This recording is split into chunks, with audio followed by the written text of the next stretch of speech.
यहाँ पर हम लोग मोशन चैप्टर में आते हैं। ऑब्जेक्ट जो भी हमारा है वो दो पोजीशन में एग्जिस्ट करता है, आइदर इज इन रेस्ट और इज इन मोशन।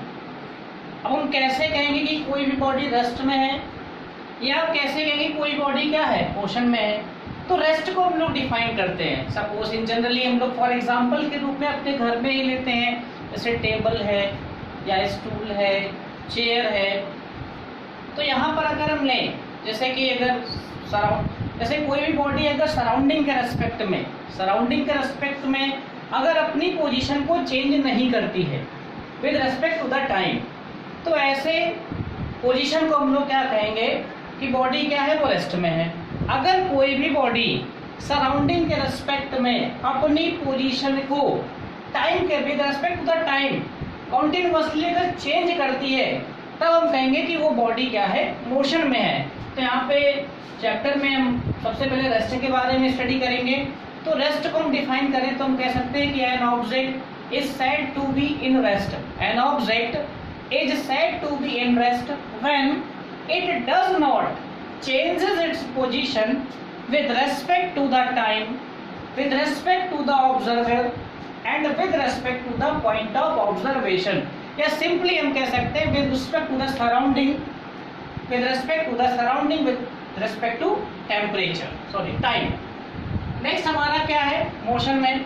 तो यहाँ पर जो हमने डज नॉट लगाया, जैसे रेस्ट की पोजीशन में हम लोगों ने डज नॉट जो लगाया, उसी को हम लोग यहाँ से क्या कर दें, रिमूव कर दें, तो मोशन की डेफिनेशन आ जाएगी। तो कैसे आएगी कि an object is said to be in motion when it changes its position, when it changes its position with respect to the point of observation, with respect to the observer and with respect to the time. तो ये rest and motion की definition हो गई। अब हम लोग आते हैं कि types of motion. Types of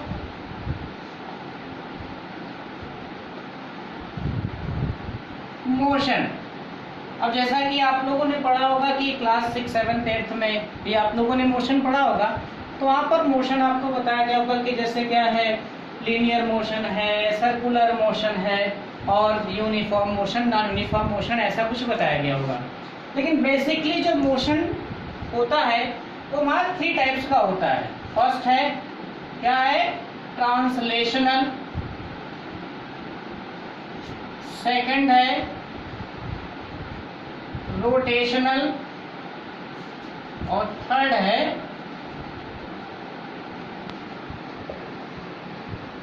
vibrational. Translational, rotational and vibrational. अब क्लास 9th में हमको सिर्फ मोशन इन 1 डायमेंशन ही पढ़ना है, मोशन इन 1 डायमेंशन। अदरवाइज हम पढ़ते कि 1 dimensional motion, 2 dimensional motion and 3 dimensional motion. लेकिन क्लास 9th में हमें सिर्फ और सिर्फ 1 डायमेंशनल मोशन ही पढ़ना है। इसको हम लोग रेक्टिलिनियर मोशन कहते हैं। हम लोग आते हैं ट्रांसलेशनल मोशन। ट्रांसलेशनल मोशन क्या है कि when a body moves from one point two another in space, तो ये हमारा हो जाएगा क्या, ट्रांसलेशनल हो जाएगा। या सिंपली हम कह सकते हैं कि अगर कोई भी बॉडी सपोज ए से ये बी हमारा आई, ऐसे मोशन को हम लोग कहते हैं ट्रांसलेशनल। यानी एक लाइन में अगर मोशन हो, जिसको हम लोग लीनियर मोशन कहते हैं, तो ऐसा मोशन हमारा क्या होगा, ट्रांसलेशनल मोशन होगा। दूसरा हमारा क्या है, रोटेशनल मोशन, यानी किसी भी एक्सिस के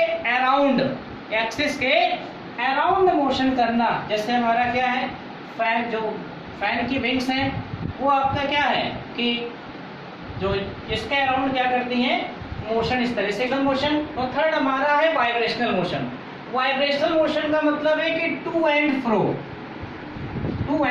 फ्रो फ्रॉम इट्स मेन पोजीशन। जैसे सिंपल पेंडुलम या घड़ी का पेंडुलम आपने देखा होगा कि ये उसकी मेन पोजीशन हो गई और अपनी मेन पोजीशन से इधर उधर इस तरह से मोशन करता है, टू एंड फ्रो मोशन। ऐसे मोशन को हम लोग क्या कहते हैं, वाइब्रेशनल मोशन कहते हैं। अब बेसिकली मोशन कितने टाइप्स का हो गया, translational, rotational and vibrational motion.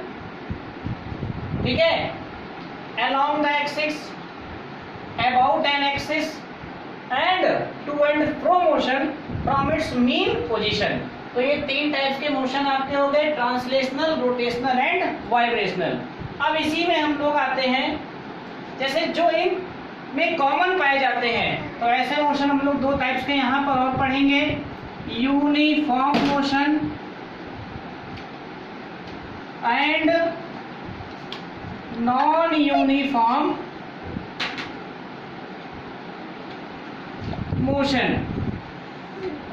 Uniform and non uniform motion आपको नोट्स में डेफिनेशन मैंने सेंड कर दी है। ऐसे ही कुछ शॉर्ट वीडियोस हम आपको भेजते जाएंगे, और ऐसे ही कुछ वीडियोस जो हमारे आप यूट्यूब चैनल, जो कि यूट्यूब चैनल का नाम है सुधीर KNICE, आप इसे सब्सक्राइब कर सकते हैं। और मैं ऐसे ही वीडियोस ऑनलाइन उस पर अपलोड करूंगा, आप आगे की वीडियोस उस पर आप वॉच कर सकते हैं। थैंक्स। ओके।